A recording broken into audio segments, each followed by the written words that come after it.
Hi, everybody. We still have a few folks streaming in, and we're going to start in about 1 minute, and then we will have an announcement about Spanish language interpretation. Hola, hola. Vamos a esperar a que termine de llegar el público y vamos a empezar en aproximadamente 1 minuto y empezaremos con un anuncio sobre la interpretación al español.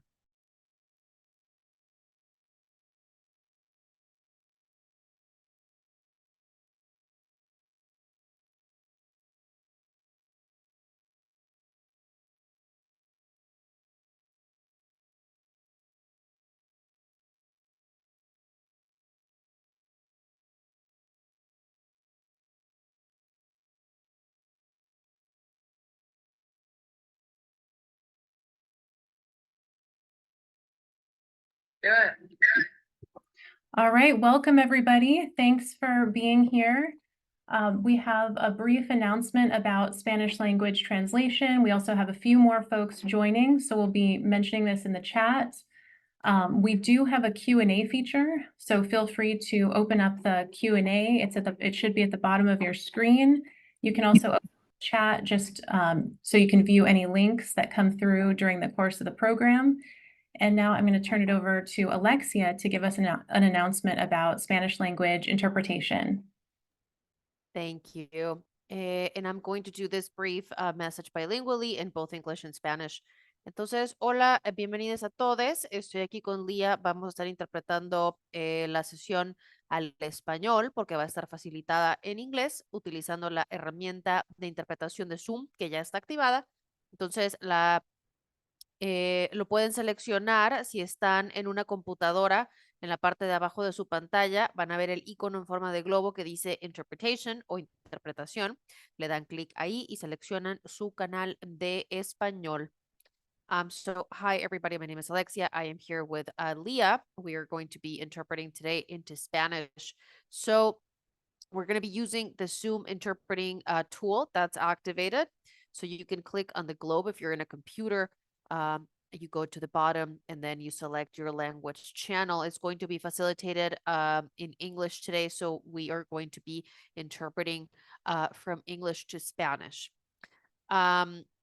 Se mencionó que pueden mandar sus preguntas a través de la sección de preguntas y respuestas que está abierta. Si quieren enviar en inglés y en español, van a estar monitoreando y también mantengan su atención en el chat por si se envían enlaces relevantes que ustedes tengan o que puedan visitar para obtener información. So the Q&A, as it was mentioned, is going to be open for questions, and then also keep an eye out for the chat for any relevant links.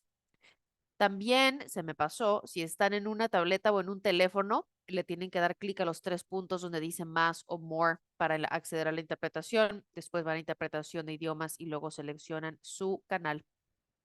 Creo que eso es todo y podemos iniciar y vamos a volver a poner las instrucciones en el chat para quien se necesite conectar. So I believe that is it from our end. We will ask to post the instructions in the chat so folks can take a look at those and access the language channels. If there's any issues, please let us know. Si hay algún problema con la interpretación, por favor, háganoslo saber igual y nos pueden enviar por la sección de Q&A. Ok, gracias.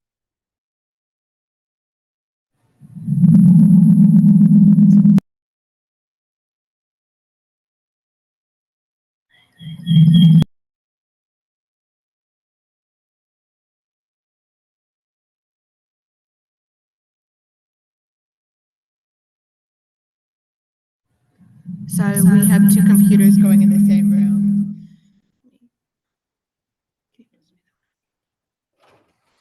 I apologize. Thank you so much for joining us today for this Tessa, you're on creating on a right mute, to I housing think. in California's Constitution. This discussion is more important than ever as the affordable housing crisis continues to intensify both in California and nationwide. We want to thank the groups that helped to organize this event. UCLA's Promise Institute on Human Rights, where I am sitting right now, the Alliance of Californians for Community Empowerment, or ACE, Housing Now, ACLU California Action, Policy Link, the National Homelessness Law Center, Power California Action, Housing is a Human Right, the Courage Campaign, and the Western Center on Law and Poverty. So today we're going to have expert panelists from civil society, academia, policy, and government discussing ACA 10, which is a bill that would recognize that every Californian has the fundamental human right to adequate housing, as well as the broader right to housing under both domestic and international law. We will then hear questions from our moderator, Rashida Phillips, and take questions from the audience. But first, my colleague Kath Rogers from the ACLU is going to share a short video about ACA 10.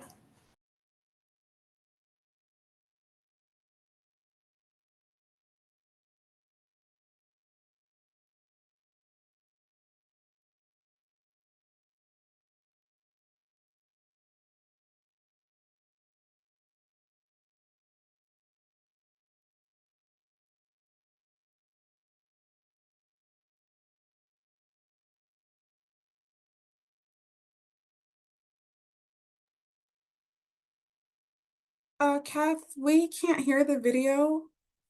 I don't know if you put share sound when you shared your screen.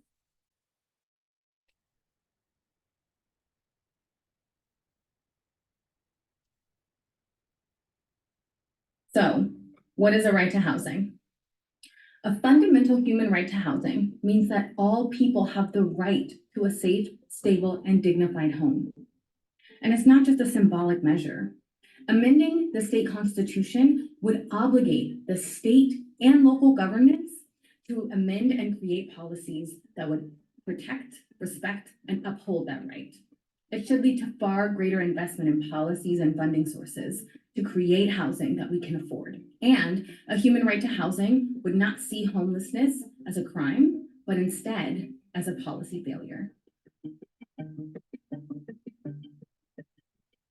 Know that people cannot enjoy their other civil and political rights without having their basic needs be fulfilled, which includes safe, stable, and dignified housing. The facts on the ground are so startling. We know California has a very serious homelessness problem. 30% of the nation's homeless population and 50% of the country's unsheltered homeless population live in California. This is a population that is deeply discriminated against. I witnessed it firsthand, criminalized, pathologized, villainized, dehumanized, under surveillance, ticketed, imprisoned, and yet rarely housed. And so that's what makes this also, the homelessness situation, so egregious in California.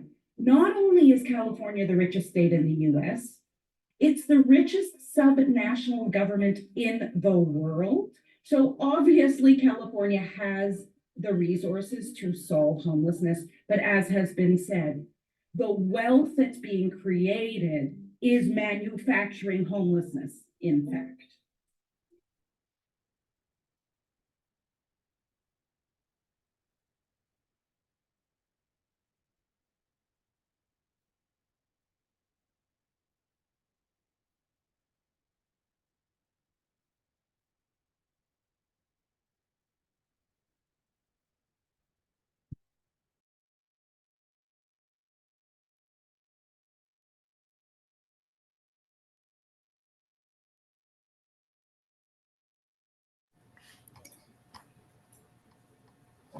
Okay, I'd like to introduce Rashida Phillips now. Rashida Phillips is the Director of Housing at PolicyLink, where she leads national advocacy efforts to support the tenants' rights, housing, and land use movements in partnership with grassroots partners, government, industry, and movement leaders. She previously served as Managing Attorney of Housing Policy at Community Legal Services of Philadelphia and has led various housing policy campaigns that resulted in significant legislative changes, including a right to counsel for tenants in Philadelphia, and the Renters Access Act, one of the strongest laws in the nation to address blanket ban eviction policies, which have a disparate impact on renters of color. She previously served as the Senior Advocate for Resources and Training at the Shriver Center on Poverty Law, where she provided trainings on racial justice and housing law issues throughout the U.S. Rashida has also won numerous awards for her leadership, including the 2017 National Housing Law Project Housing Justice Award, the 2017 City and State Pennsylvania 40 Under 40 Rising Star Award, the 2018 Temple University Black Law Student Association Alumni Award. She was also selected as UCLA's Levy Public Interest Fellow last fall. Rashida is also an interdisciplinary Afrofuturist artist and cultural producer who has exhibited and performed work globally. Welcome, Rashida, and thank you all for joining this event. Thanks so much for the introduction, Tessa. It's a pleasure to be here. I appreciate being asked to be a part of this extremely important discussion, and I'm extremely excited to hear from my co-panelists about this really timely topic on housing as a human right. And so to lay the groundwork for today's discussion, I want us to start from the premise that housing represents the cornerstone of stability, dignity, and opportunity in everybody's life. No matter who you are, if you're a human, right, you need housing to be able to help you achieve those things. And yet the prevailing market-driven model that we have has profoundly failed to provide that basic necessity to all Californians. The severe unaffordability, that's exacerbated by structural racism, by rampant speculation, underpins a crisis that demands a bold and visionary action.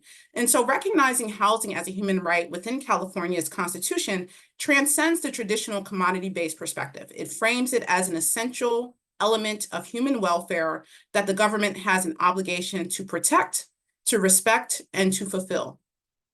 This framing also positions housing as essential to the realization of other human rights, as you heard in the video and as you'll hear from our co-panelists, including privacy, safety, health, and family integrity. And the justification for recognizing housing as a human right stems from that acknowledgement that, again, every person should have the ability to live in dignity, which is unattainable without stable housing. And this belief is grounded in the understanding that the absence of secure housing is a critical barrier to the enjoyment of almost every other human right that we have. It impedes our personal security, our health, our education, our family stability, and economic opportunity. And so when we think about what a human right to housing is, again, you'll hear from our panelists who are experts in this particular area. But generally, right, it encompasses a few key principles. It encompasses accessibility, right? It says that housing has to be accessible to all, irrespective, regardless of your income or your social status. This includes ensuring affordability and eliminating discrimination in housing access.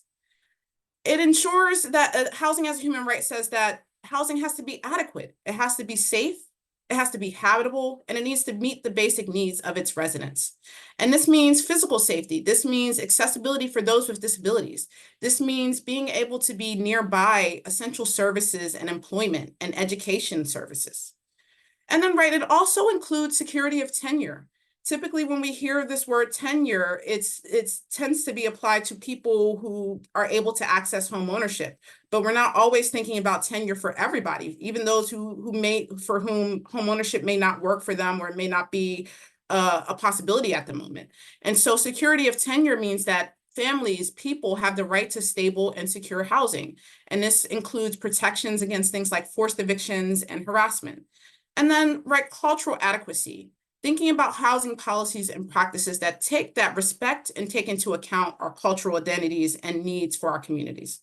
And so recognizing housing as a human right reinforces and energizes broader housing justice initiatives, right? So all of those things I named, they're intertwined with the sort of comprehensive tenant protections, equitable housing development, and anti-displacement measures that we need in order to ensure that all people have access to the sort of housing that they need in order to thrive and survive. And again, by framing housing as a right, it provides a stronger legal and moral basis for challenging the policies and practices that perpetuate things like homelessness and housing insecurity. Recognizing housing as a human right reinforces that commitment to an approach that addresses the root causes of housing insecurity and builds the resilient and inclusive communities that we need. And so ACA 10 and recognition of housing as a human right should also be seen as and positioned as part of a larger national movement towards justice and equity, right? So California through ACA 10 is setting an example. It's setting a model for which the rest of the country should be thinking about and following and positioning itself as part of a larger movement. And this broader perspective really helps us to get wider support that we need and to align the sort of state efforts, federal efforts, and global pushes that are needed to recognize and actualize that right to housing, right? Because all these things need to work together.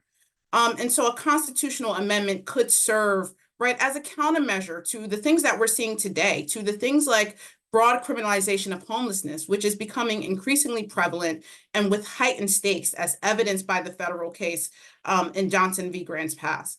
And so by establishing a constitutional right to housing, the amendment challenges laws and policies that penalize homelessness instead of providing people with the support and resources that they need to secure and maintain stable housing.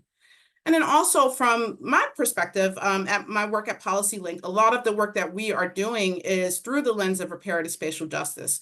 And when we think about what reparative spatial justice means and what it is and how it fits into the narrative, reparative spatial justice acknowledges the historical and ongoing injustices that disproportionately deny our communities, marginalized communities, access to quality housing and healthy neighborhoods.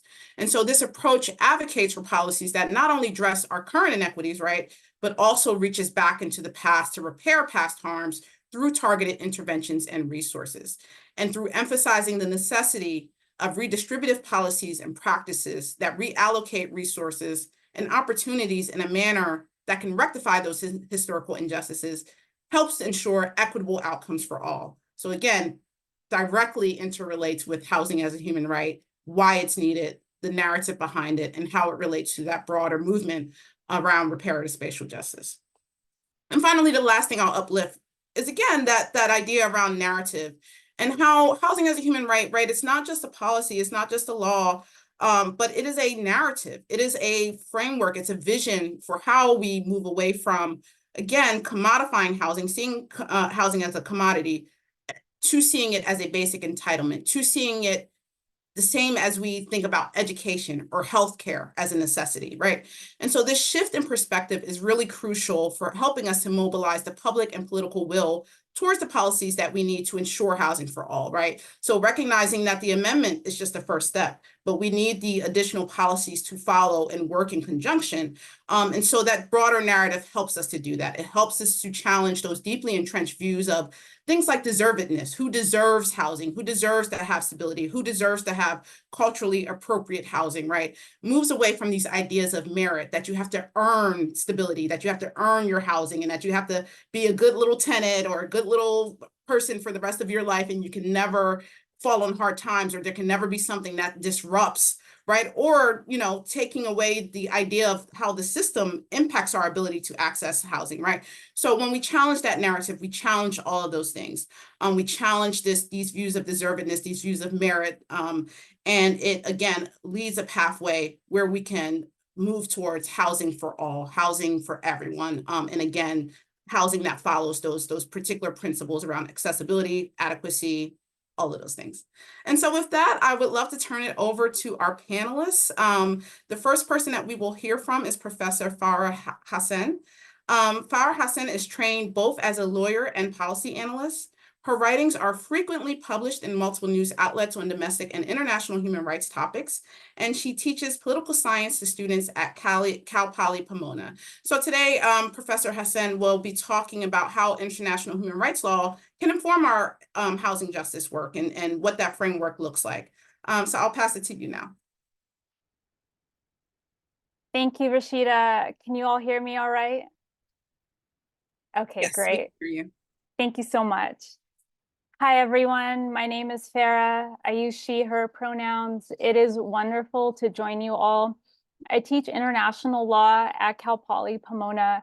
And while I've examined human rights issues abroad, lately I've been focusing more on human rights at home.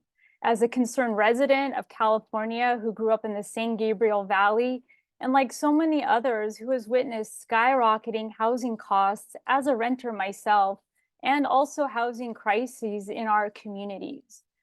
Housing insecurity is also an issue of growing concern for not just the college students where I teach, but also their professors and the support staff.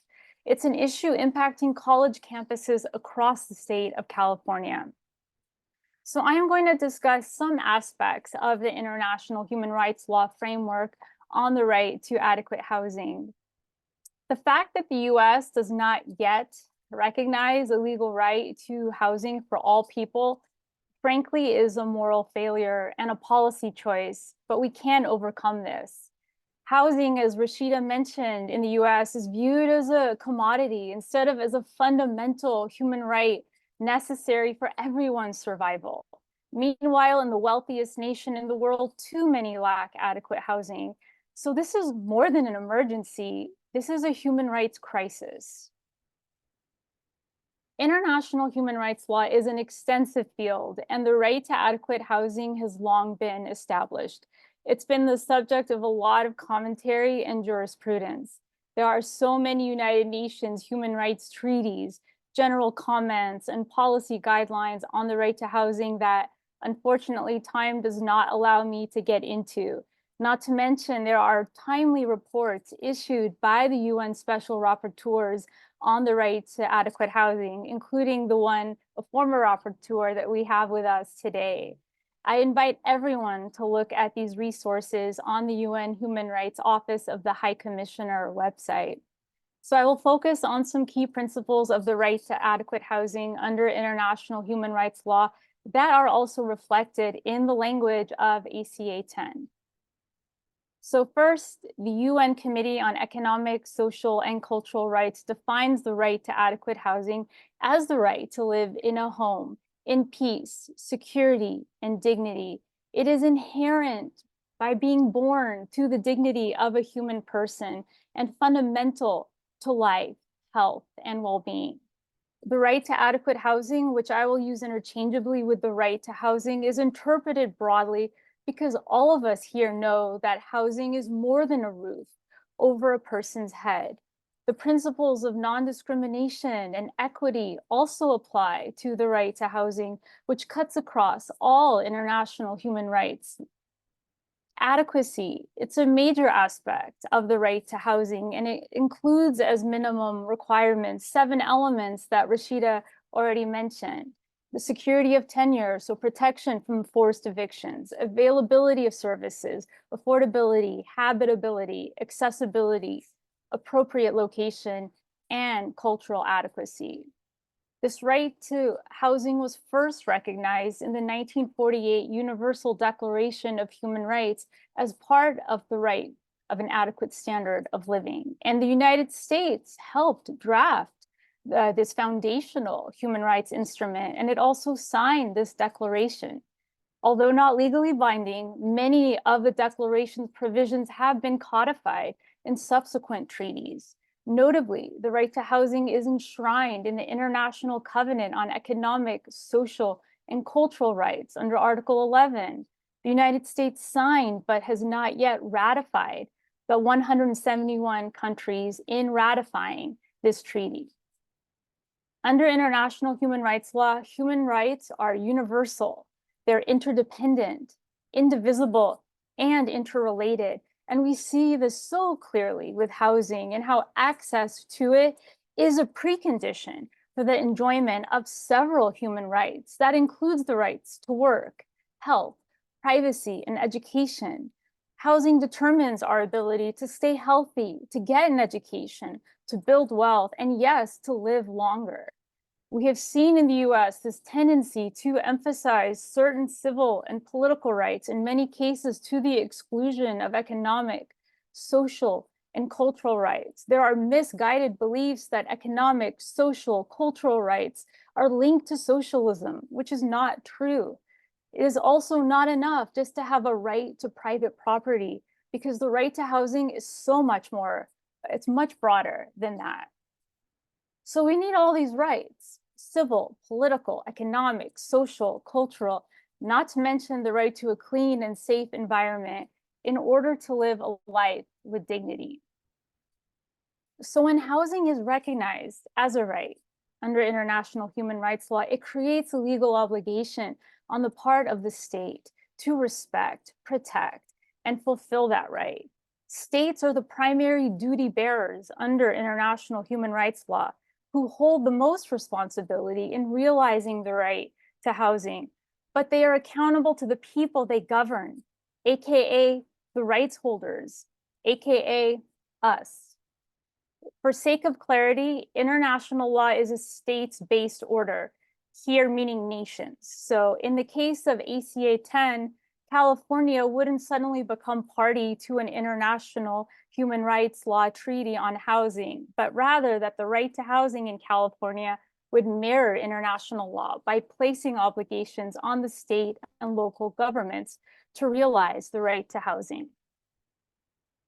So when I talk about state obligations to realize the right to housing in the context of international human rights law, I am mainly referring to nations and all levels and branches of their governments. International human rights law lays out three main state obligations: respect, protect, fulfill. And ACA 10 would do the same for California by establishing shared obligations on the part of state and local governments to respect, protect, and fulfill the right to housing. But what do these obligations entail? Well, a state must respect the right to adequate housing by not directly or indirectly interfering in a person's enjoyment of this right.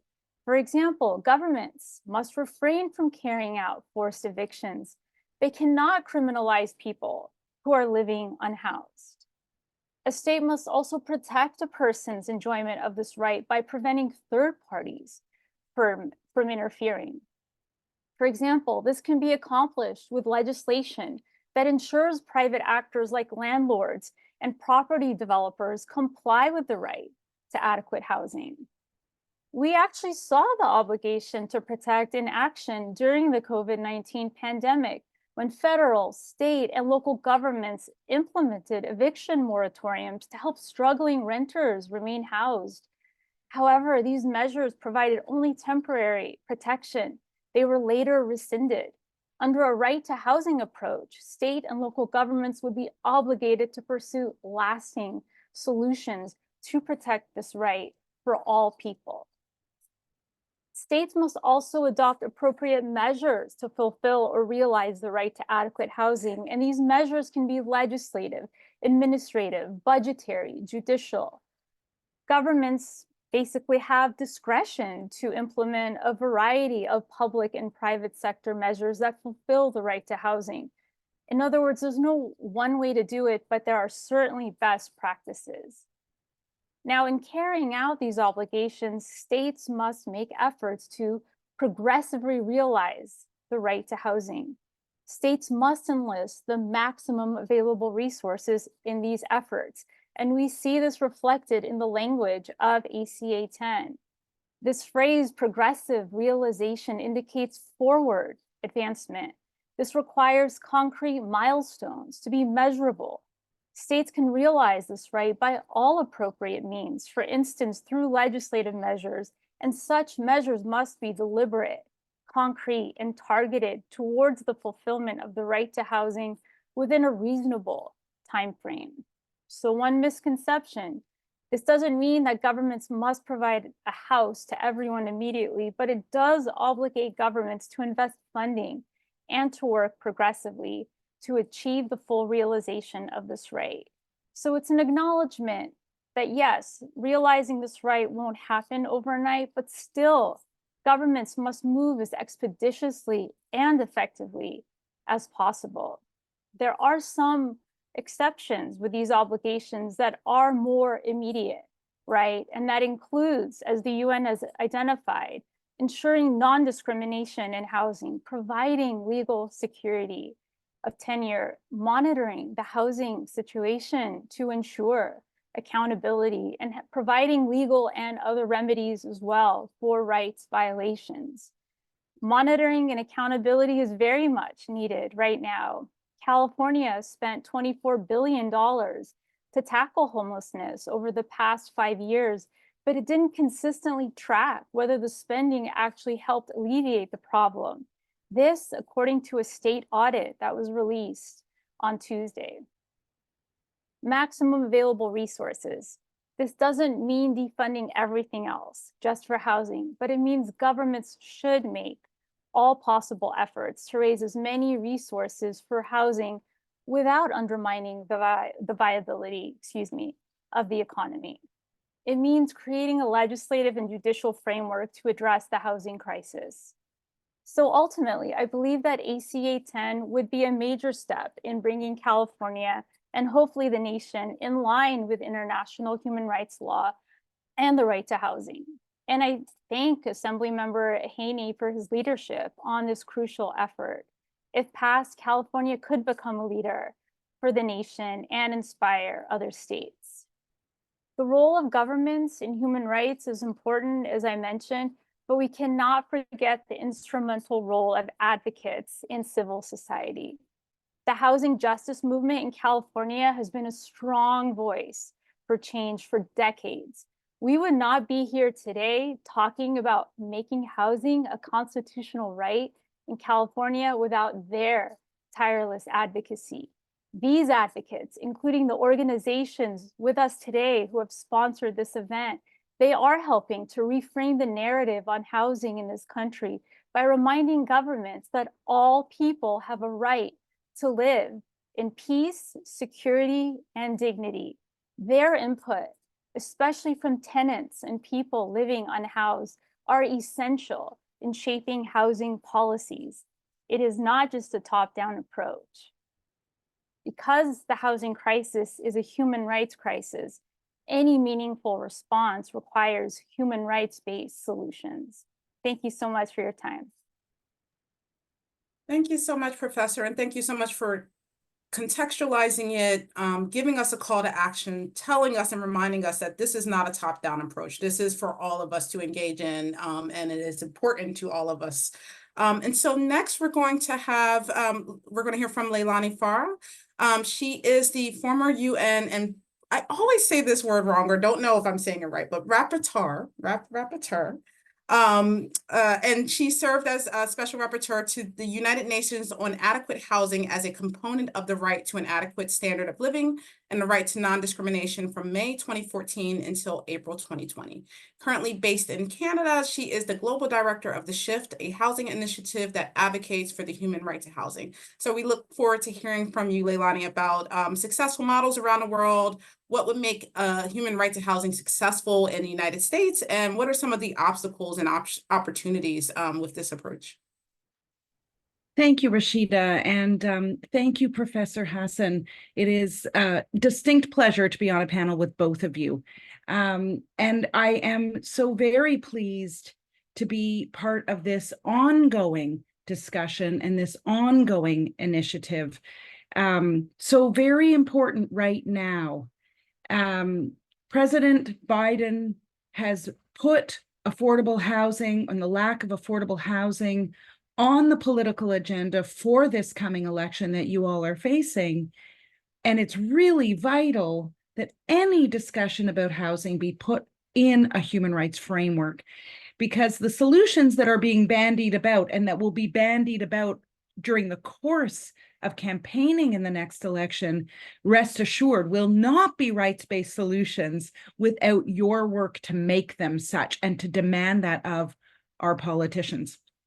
Now, I just wanted to say something before I get into sort of the substance of my comments. We are at a very particular point in political history. And it's a point where many of us, the whole world, in fact, should be, if they're not, many of us are querying the validity of the international human rights system and international law. And we're querying it because what is human rights really? What are human rights? What are at the essence of human rights? It is an accountability framework. Foro laid this out beautifully.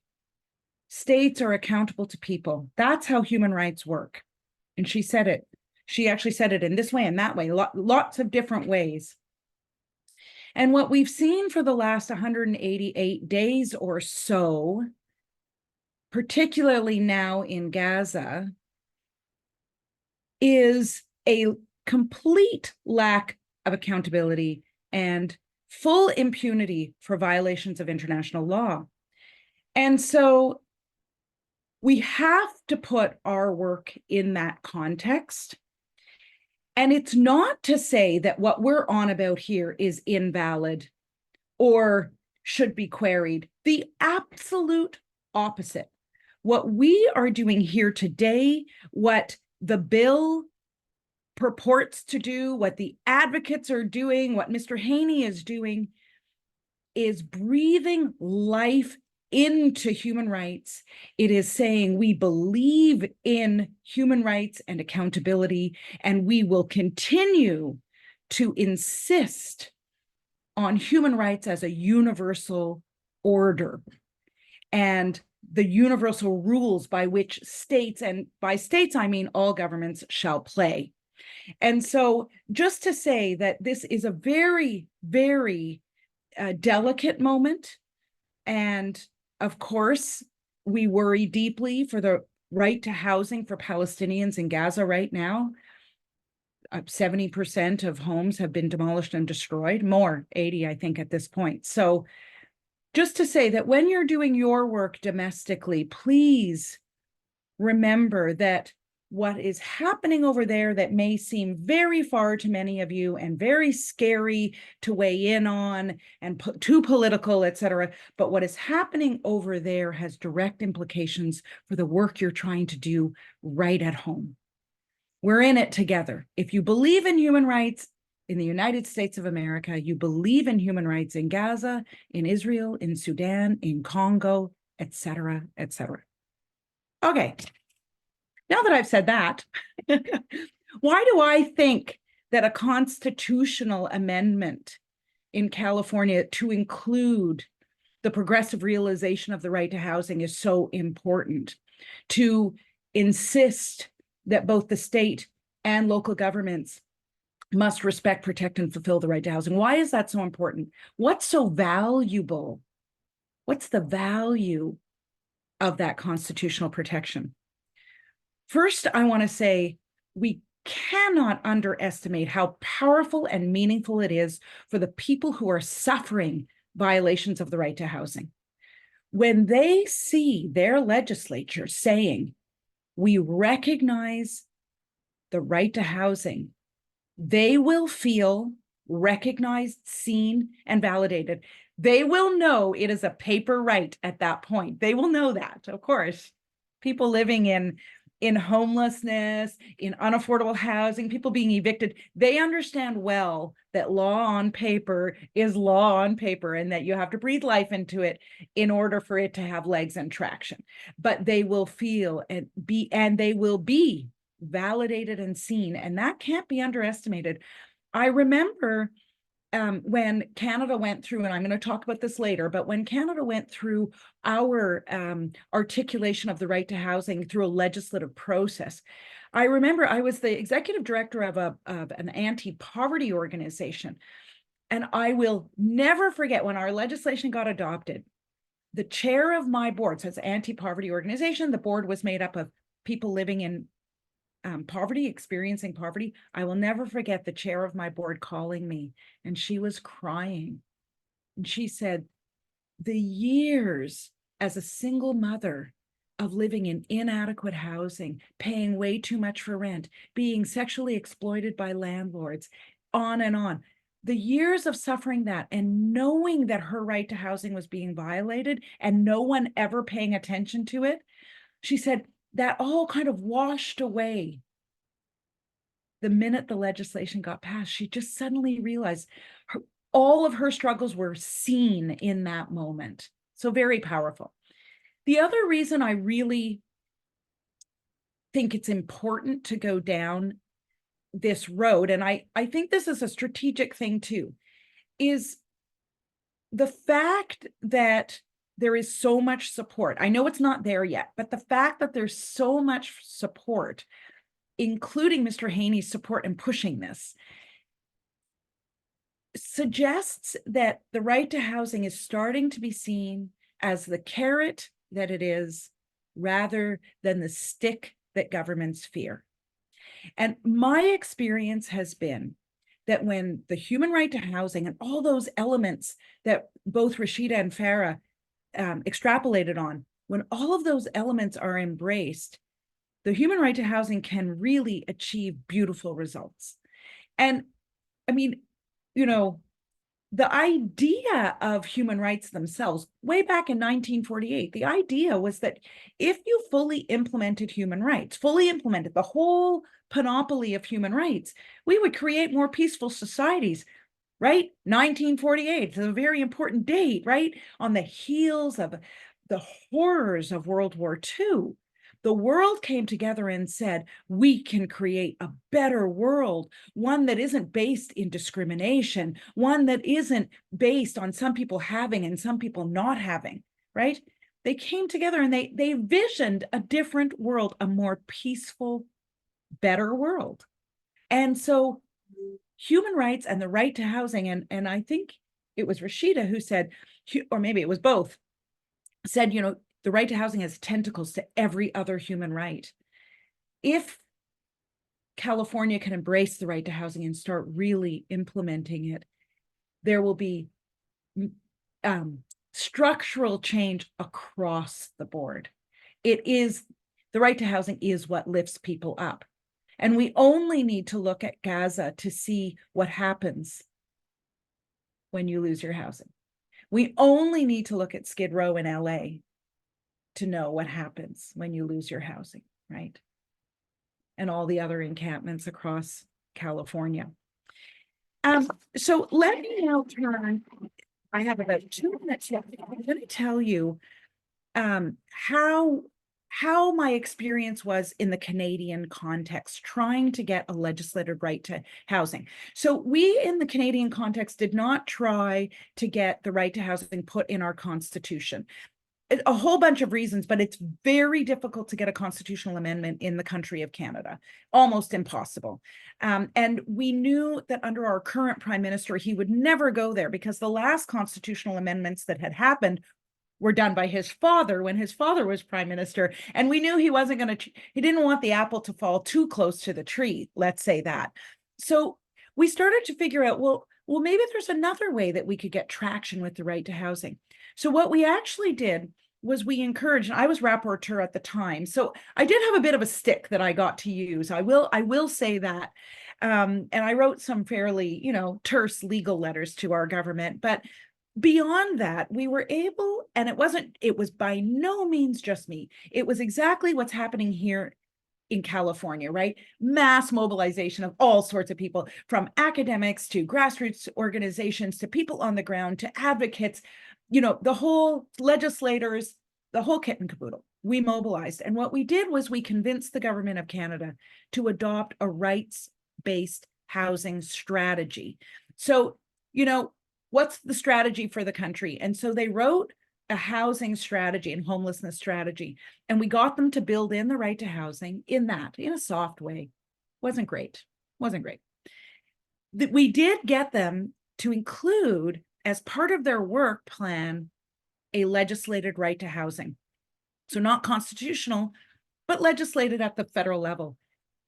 We then, once that was adopted, we then pushed and pushed and pushed. We drafted the legislation. We did a huge amount of education, especially for government officials who were very afraid of the meaning and implication of a legislated right to housing. And so all of the stuff that Farha was talking about, to make it easier to understand, to make it less threatening, we really hammered on the idea of progressive realization. This doesn't have to happen overnight. No, the right to housing doesn't mean everyone gets a government provided home. You just have to create the conditions for people to be able to enjoy the right to housing. You just have to start regulating more, adopt some more proactive policies, use maximum available resources, and a huge amount of education. Once government officials started to feel more comfortable and started to, their shoulders, we could see their shoulders relax. once they started to be able to actually use the words right to housing, it really, I noticed it took them some time to feel comfortable to literally say the words. That we got all sorts of things, housing rights, human rights are housing rights, you know, like all sorts of things before they could say, we are committed to the right to housing. The other thing I'll say is that we were very careful to make sure to link the right to housing to international legal definitions of the right to housing. Now, it's a little more complicated in the US context, and we can talk about that because you all have not, you've signed, but you haven't ratified the main international instrument or treaty that includes the right to housing, right? And so we can talk about how you want to make sure that the right definition of the right to housing ends up getting traction. But I can see already in the draft legislation, the references to respect, protect, and fulfill, and the different orders or levels of government are really key. And really, I was really glad to see that those were in there, as well as progressive realization. I think even maximum available resources is there. So I can't remember. But anyway, I'm going to end there because I'm over time. But just to say that this is doable. It takes time.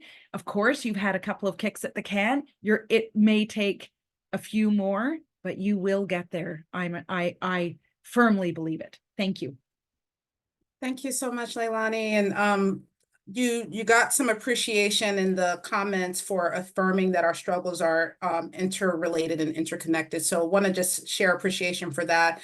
And also, you know, I think the policy discussion is extremely important, but something that you uplifted is that it's also about dignity. It's also about validation. It's about being seen. And so, yeah, just appreciate you uplifting those things.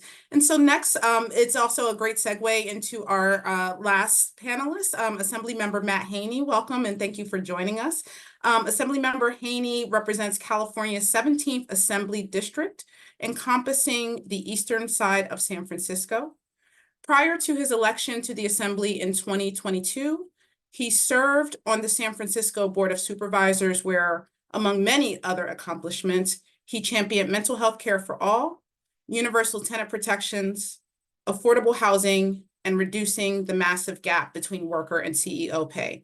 He also previously worked as an attorney defending families from eviction, currently lives in San Francisco, Tenderloin neighborhood with his 2 orange tabby cats. So thank you so much again for joining us, Assemblymember Haney, and for sharing about what ACA 10 is, the who, what, when, and where of it, and how, and why we need this.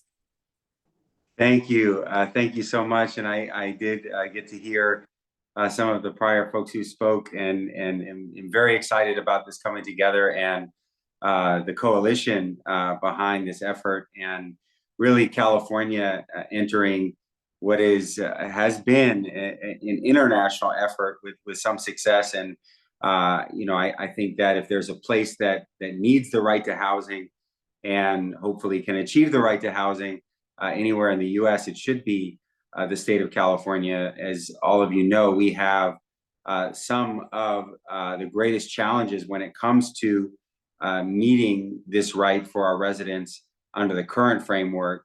We have 12% of the country's population, but we have about half of the people who are unsheltered homeless.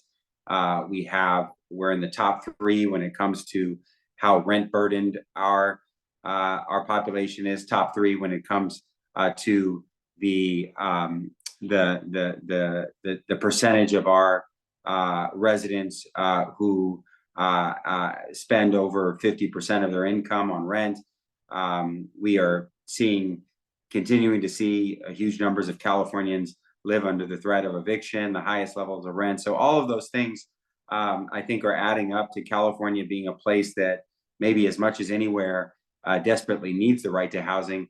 We also, as you all know, have some other rights that are codified within our state constitution. We have a strong rights-based constitution, and so this is not something that our courts are entirely unfamiliar with. And you know, in many ways, as someone who comes from local government and now in state government, and someone who practiced in the field of tenant law for some amount of time here in San Francisco, I think this is something that, unfortunately, if California does not do, we are going to continue to see really terrible failures to meet the needs of our population when it comes to housing. We have a situation where we have a very decentralized approach to housing and policymaking generally in California. So by essentially kicking this down to every city and county to make decisions about housing, the result has been that everyone has been failed. No city or county has built enough housing, enough affordable housing. And so the state has really stepped in with a lot of different laws that have required certain zoning changes, that have required cities and counties to set certain goals and around affordable housing and housing goals. But we are also seeing a lot of those cities and counties simply saying no or fighting those or dragging their feet or putting something on paper that they never actually intend to do.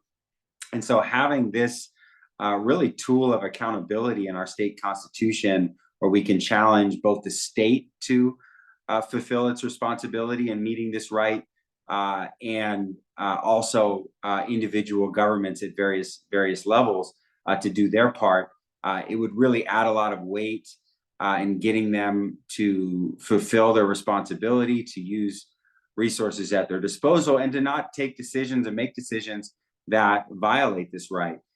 So, you know, a lot of my colleagues, of course, had all sorts of alarmist responses. Oh, does this mean we have to put every dollar, you know, that we have in the state budget? Do we now have to put it into housing?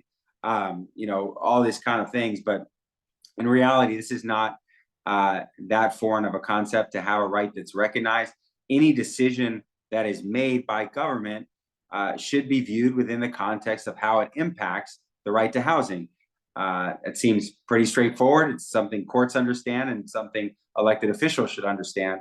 And the reason why that's the case is because everything about housing impacts every other right that we expect people to be able to exercise.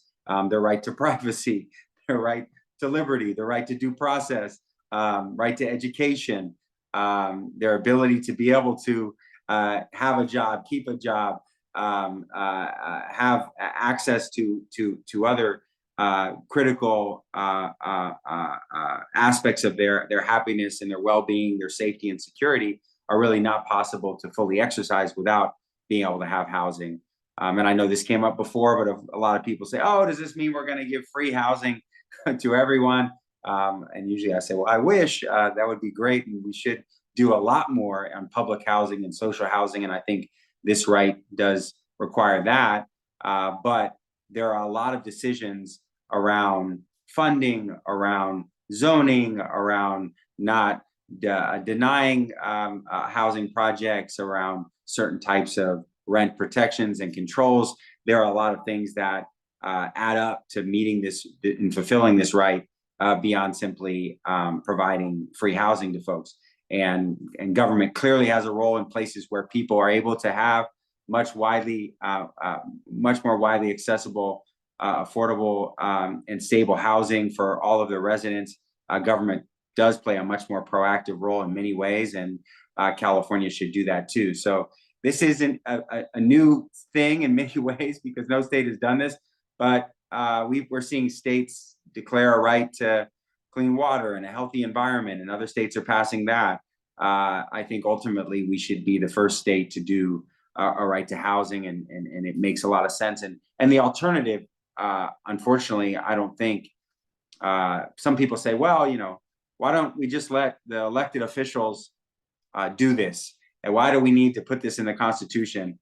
And the first thing I would say to that is, well, how's that working out? You really believe that somehow all the elected officials at various levels of government are just going to all of a sudden get their act right and start to fix that? We're in this mess because of that. And also the Constitution, when you put a right in the Constitution, that's the strongest possible way that the people can communicate to their elected officials, to their democratic form of governance, what they want to make sure is prioritized and what they want to make sure is protected in every decision that government makes. So this is part of the democratic process. It has been for as long as we've had a U.S. Constitution. We've had these rights. at least as long as we've had the Bill of Rights. And so we understand that we interact with what the people have told us they want us to protect and fulfill. And this is in that spirit. And so we did match the language very much so to the United Nations and to some of the language of what folks had done around the world. And so California is now part of this movement. And I want to thank the over 100 groups that have been a part of this coalition for a right to housing in California, ACLU, ACE, many of the folks who are, I'm sure, are on this call who have fought for this. And we will not stop fighting until this gets done. It's tough to get something like this through the legislature because they view this as taking away their power in some ways. Why do we need to put something in the Constitution that then maybe might tell us what to do? And part of my response to that would be, well, maybe we do need to be told what to do to some degree by the people, but also this is a powerful tool that will impact every other decision that's made by government, including at the local level. So with that, I'll turn it over, and I don't know if there are any questions or anything else, but I'm really just grateful to be here and thankful for everyone and excited to work with all of you to see this across the finish line. Thank you so much, Assemblymember Haney. So we do have a few questions. I actually have a round of questions for each of you, and Assemblymember, I know you have to get off a little bit early, so I'll pose the first question to you. And then after that, we will take some questions from our audience. So first, Assemblymember, can you tell us, recognizing, right, that this is a long game, right? This is a long-term goal. Everything won't be accomplished, even if this were to be passed tomorrow. How do you see ACA 10 being enforced? How would you like to see it be implemented?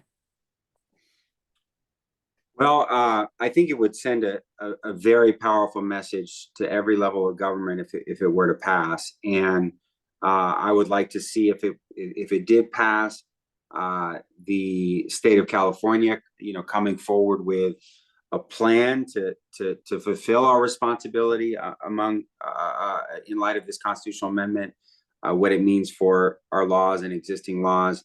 I also think that part of why it becomes so powerful is every existing law that the state has already passed that relates to housing becomes that much more powerful when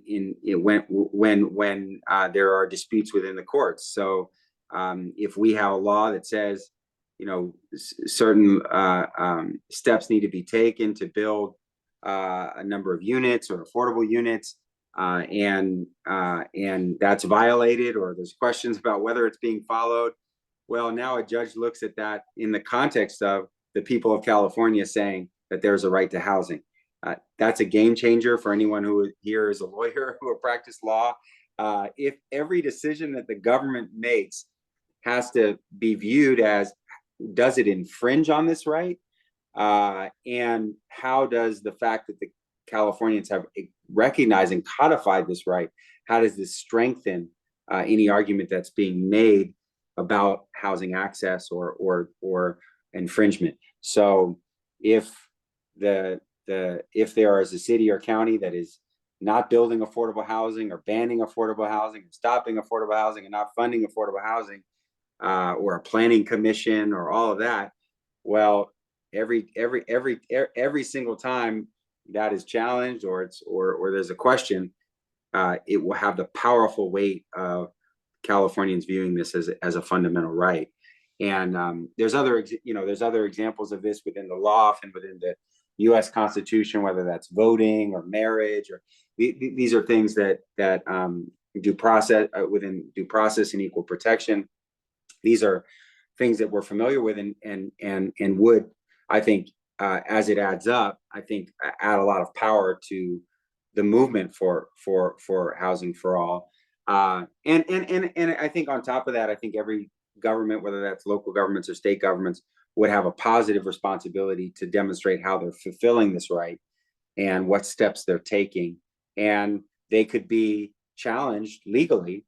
I mean, I'm of the view that we're going to need the law, the judicial branch to come in on something that is so fundamental, whether it's civil rights and human rights. We have a long history in terms of the way that our government and separation of power works, that when the legislative branch or executive branch is not doing their job, and we are not doing our job on housing as it relates to a fundamental human right or civil right, the judicial branch has to step in. And I don't think that they're stepping in enough right now. And this would give a lot of power on individual decisions, but also collectively. Certainly there could be a larger set of challenges as to whether the state as a whole or individual cities or counties are doing its part to actualize this right.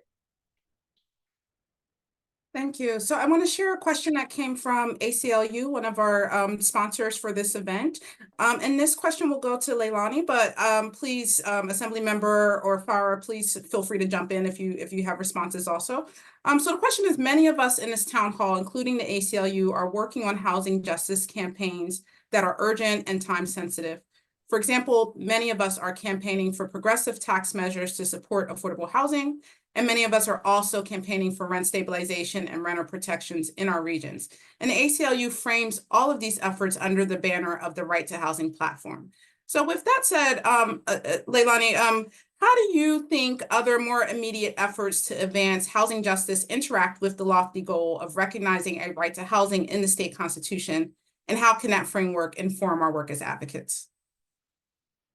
Yeah, thanks for that question. And what the ACLU is doing is exactly what I think should be done with the right to housing, which is giving very concrete, practical examples of what would be human rights compliant legislation, for example, whether it's progressive tax legislation, whether it's rent stabilization legislation, right? Those are examples of what should happen if housing is understood as a human right.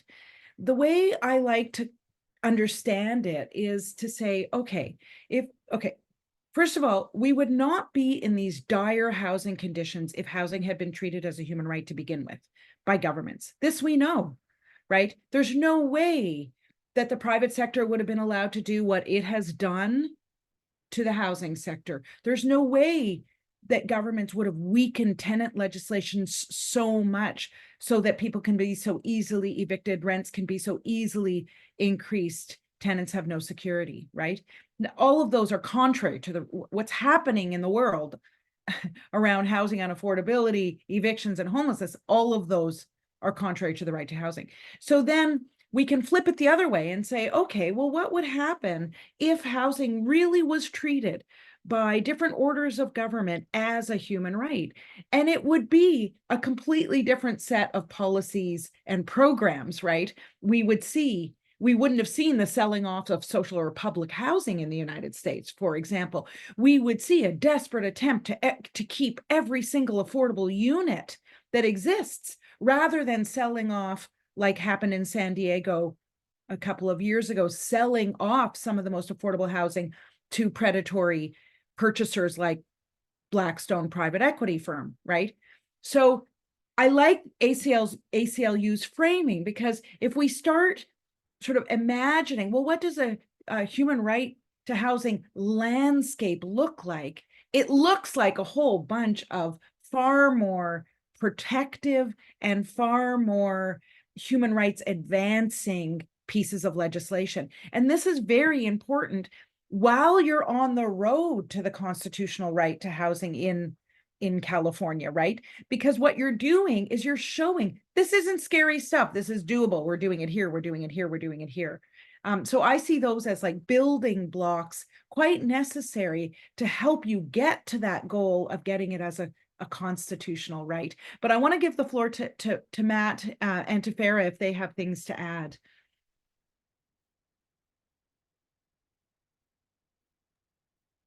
I can just add, I totally agree with that. And there are so many different components to housing. I mean, I hardly scratched the surface here. I mean, we could just focus, for example, on evictions, looking at the need to provide legal counsel for people in evictions, and how we can put that on one piece of our larger human rights framework, and how that would go towards respecting, protecting, and fulfilling this larger goal of realizing the right to housing for all. I mean, there's even issues of the construction of housing materials and their sustainability, especially with respect to the ongoing climate emergency. And so we can find a place for that along this progressive realization of the right to housing as well, using our international human rights law framework, looking at our 7 elements of adequacy as well with respect to the right to housing. So I definitely agree. It provides us this framework with this larger platform to then envision how we can realize the goal. And then there are steps that must be measured, and there must be accountability all throughout the way. No, I agree with all of that, and I think that I think for everybody who's working on in real time campaigns to expand the right to housing in reality to people, whether that's for expanding rent control, expanding just cause eviction protections, fighting for individual affordable housing projects, fighting against some of the really awful attacks on people who are without housing. These are things that I think we all need to work to put within the framework of the right to housing, and use that language and reference the ACA, and reference that we in California do recognize that housing should be a human right, and this is and all the reasons why that's the case. I mean, I'm sure everyone is using that language, but if people have insecure or unstable housing or no housing at all of the ripple effects that has on their lives and their well-beings and their communities and all of the other rights that we expect that people should have. And so using that language, I think, as you all continue to fight, every day for the actualization of this right in your communities. Rashida, do you mind if I just add one more thing? Yeah, please. Quite relevant, I think, in light of, I mean, you're going into an election, and President Biden has said very clearly that housing affordability is on his agenda, that it's something that has to be addressed. And then what he says is, we need more supply. We need more supply. Everyone says we need more supply. I am urging you to bring the human rights framework to bear on that policy pivot. It's not to say that you don't need more supply. You probably do. But what supply for whom?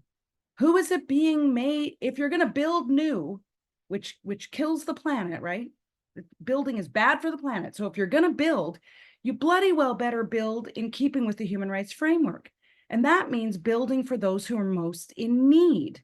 And that means ensuring it's actually affordable, using the definition of affordability under international law.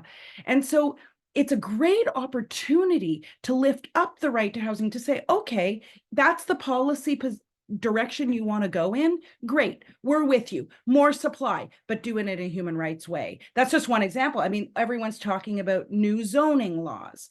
Oh, we should be able to build, and no more zoning this, and maybe that's right. Maybe zoning laws are prohibitive. Maybe they limit the amount of multifamilies that could be built. Maybe you need new zoning laws, but let's make damn sure those new zoning laws are such that they comply with human rights and that they produce human rights outcomes. That's what you want, human rights outcomes from every housing policy decision. And that's what you should be demanding of your elected officials, especially as you go into this election year. Sorry, that's my plug. No, please don't apologize. And I'm right there with you. I'll help. Yeah, that was an extremely important context, is that, we're not just saying it as part of the policy, but there needs to be outcomes that match what we're saying in terms of housing as a human right. So that's extremely important. And I say the same thing all the time about race equity. We can't just use the word and put the data in. We have to see the outcomes from that as well. So before we turn to the audience Q&A, this last question is for Farha. So over the past several years, we have seen significant backlash in the form of lawsuits when the California legislature enacts sweeping progressive legislation. Do you anticipate that this could happen with this bill? And if so, on what grounds? And how would this be fought against? And anybody can answer this, but I want to pose it to Professor Hacer first. Well, I think a huge part of it is the battle over the narrative. I really do. I think for so long, whenever we've talked about these really important rights that we also need in this country, including healthcare or, heaven forbid, a single payer option, it's immediately linked to something else that is either undemocratic or not of this nation. And so I think the first thing with any backlash has to be with just frankly being comfortable with using the language of human rights, of really explaining what it means, because I still think there are so many misconceptions with respect to that. And so I think that is one part of it. And of course, there's always going to be backlash. I mean, I think there were maybe previous efforts, if I'm not mistaken, to have an amendment to the Constitution with respect to the right to housing, and costs will come up. We don't have it in the budget, will likely come up in California. But I do think it goes back to this question of priority and prioritizing what it is that we need right now, because we again have a dire human rights crisis in this state where too many people pay well over 30% of their income on rent, where owning a home is becoming not even a possibility for so many people, including elder millennials like myself. So I do expect the backlash, no doubt, but I also think it's important for us to start thinking about how to respond to that and the narrative that we're using. Thank you. Any other responses from the panelists? Okay, so now I'm going to turn to the audience questions, and I want to share a question from Kim Reeder, who is she is a person with lived expertise. She is on the Community Advisory Board of the Urban Institute, and she just shared a little bit of context that I'll read alongside of her question. But these sets of questions can go to anybody who would like to answer it.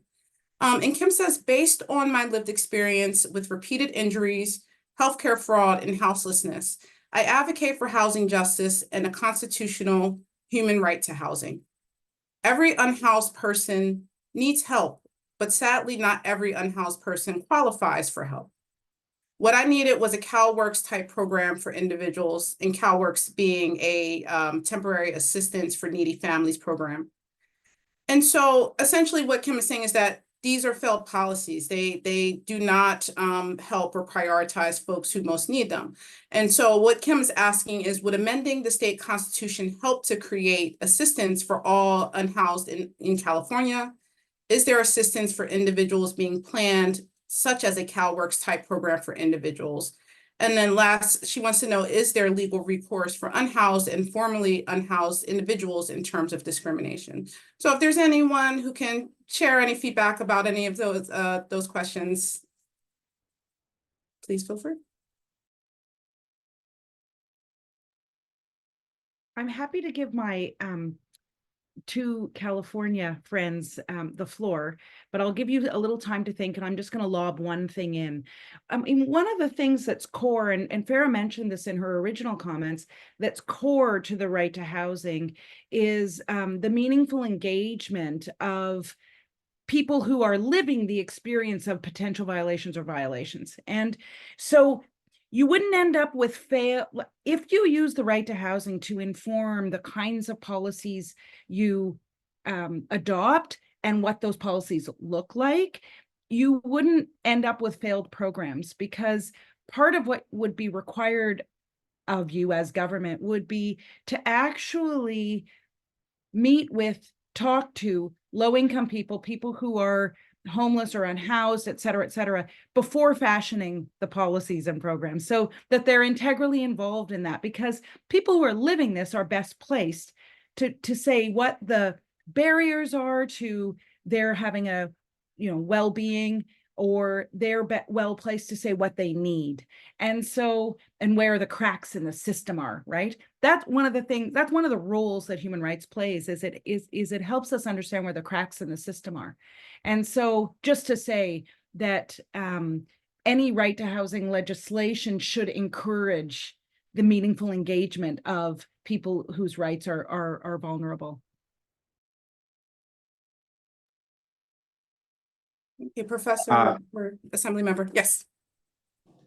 Yeah, well, first of all, I'm very sorry that the questioner had that experience and is having that experience. I think it sadly is reflective of a lot of the ways that government programs work generally, but certainly as it relates to housing, they're to the extent that people receive housing assistance, it's very difficult to use. It comes with a lot of strings attached. A lot of landlords won't accept it. There are long waiting lists. I mean, if someone were to do a true breakdown and excavation of all of the state and federal service programs, social welfare and service programs as it relates to how it impacts housing, it would be terrible.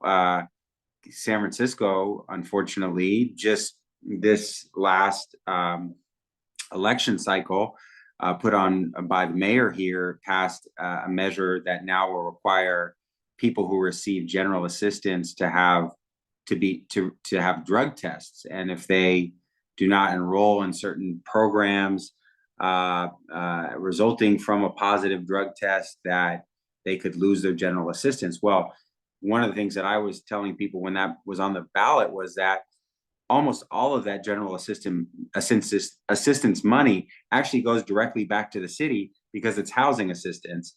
We have a Care Not Cash program here. So if you receive general assistance in San Francisco, it's basically used for housing. And so we're actually saying if people test positive for drugs, that we are going to kick them out onto the street and then take money that they're giving back to the city. It doesn't make any sense. And so these are the kind of things that I think with the right to housing, we would hope to see a more systematic approach to actually how are we going to help people, not set up all these barriers, all these waiting lists, all these ineffective tools that actually lead people not to get the help that they require and has contributed to homelessness rather than actually confronted it. So I don't know the specific programs are responding to the specific challenge, but if you want to contact my office and I can be helpful, or my staff can be helpful, we're happy to look into it and support you. And yeah, and I would just add, I don't work in state government, but I would say that at least with this right to housing, if we had it, I think it would go a long ways towards streamlining, the human rights approach to not just housing, but even thinking about things like supportive services, especially for people who are living unhoused. So I think it would start to maybe put together all these piecemeal approaches that we have in our state land in this platform with short, medium, and long-term goals. Thank you. So we have time for maybe one or two questions. There's so many and they're all really great. The one I'll ask is from Trang Nguyen. Trang says, I'm curious about how the constitutional right to housing would be reconciled with competing environmental protection interests. For example, could a developer use the constitutional right to bulldoze or clear-cut sensitive ecosystems for housing development? If not, why not?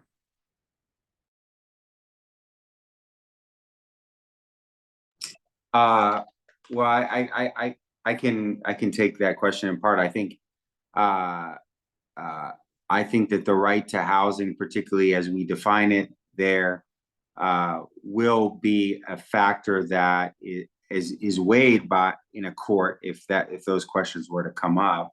A right to housing doesn't, just like other rights that are acknowledged or recognized within our Constitution, whether that's voting or privacy or education, water, if to the extent that these things conflict with other laws or rights, this is weighed within, also with the intent of the authors and the voters, right, of what we intended. Certainly we don't intend the right to housing to just overcome and dominate every single other right that people may have.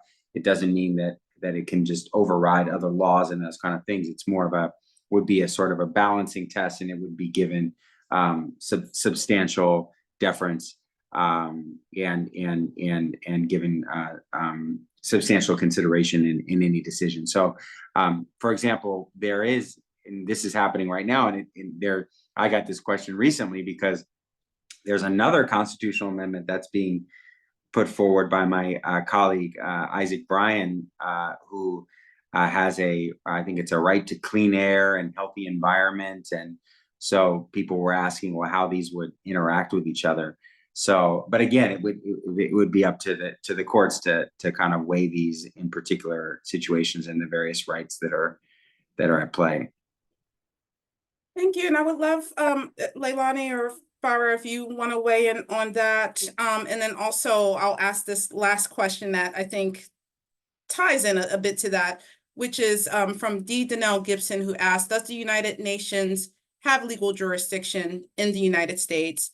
And can the United Nations enforce international human rights law? So that question, and then again, if you have any thoughts about the intersections with environmental protection interests with the constitutional right to housing.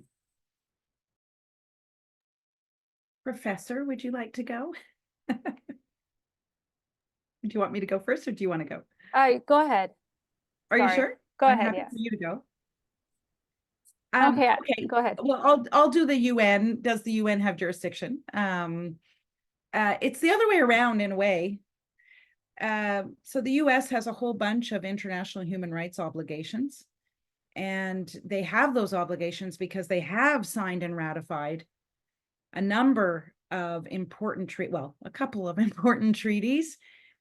In particular, a treaty that deals with civil and political rights, but which has been interpreted to include social and economic rights within its ambit, because it includes provisions like cruel and unusual punishment, provisions like the right to life, security of the person, which housing directly engages. We all know that. And so the US is beholden to its international commitments. Some people say the Universal Declaration of Human Rights is what we would call customary law, which means even though no one signed and ratified it because it's a declaration, it's been around for so long, it's accepted by every state as just kind of like the baseline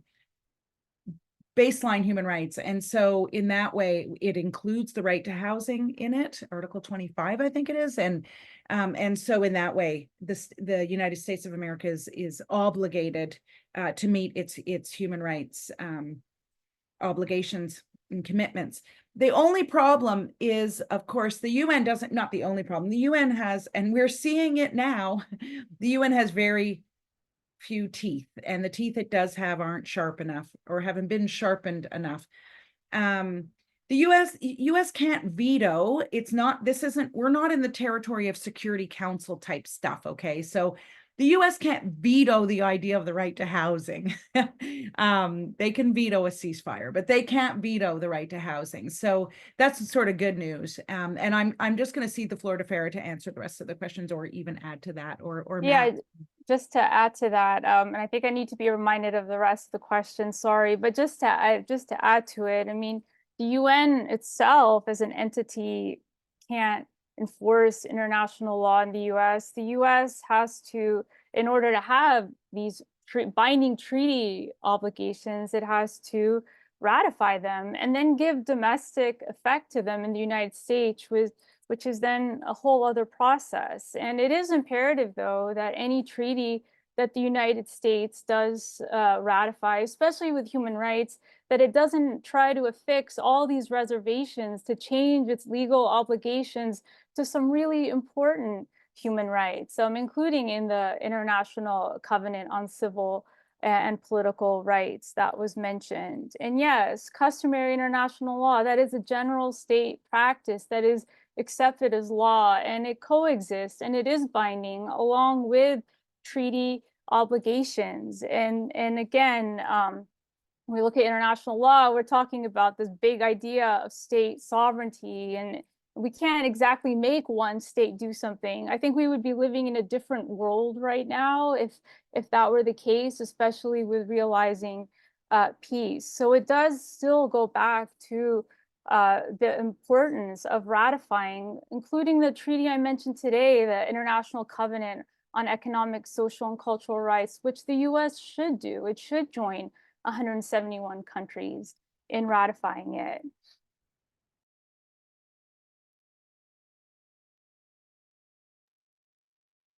Okay, thank you. So I think that's all the questions we have time for, and I'm gonna pass it back to Tessa, and just want to thank the panelists again for your thoughts, your expertise, your insights, your compassion for your work and advocacy to make this happen. And I feel lucky and privileged to be part of this movement with folks like you and with all the folks who have tuned in and given their comments, thoughts, questions. It makes me feel hopeful for the future that we can get this done. So thank you so much, and I'll pass it to Tessa.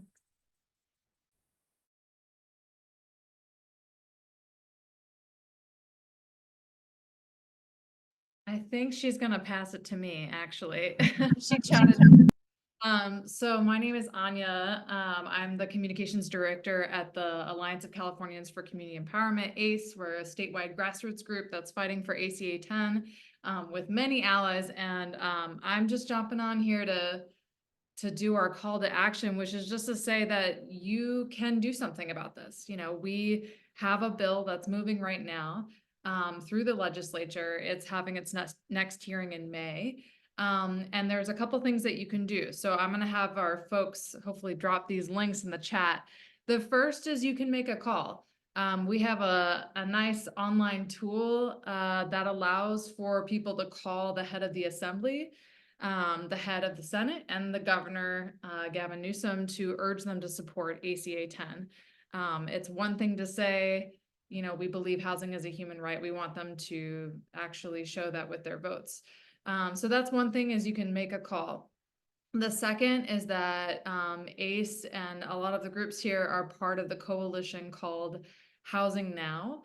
And Housing Now is hosting a statewide lobby day on April 29th. And we are inviting anyone to join us so that you can talk face-to-face in person with your legislators to urge them to support making housing a human right. So I will make sure that we drop both of these links in the chat where you can register for the lobby day or make the call. And we would love for folks to get involved. Yeah, just appreciate everyone coming here and being here today. And I think that's it. I don't know if this is where we sign off. Thanks, everyone. Thanks, everyone. Appreciate it. Thank you.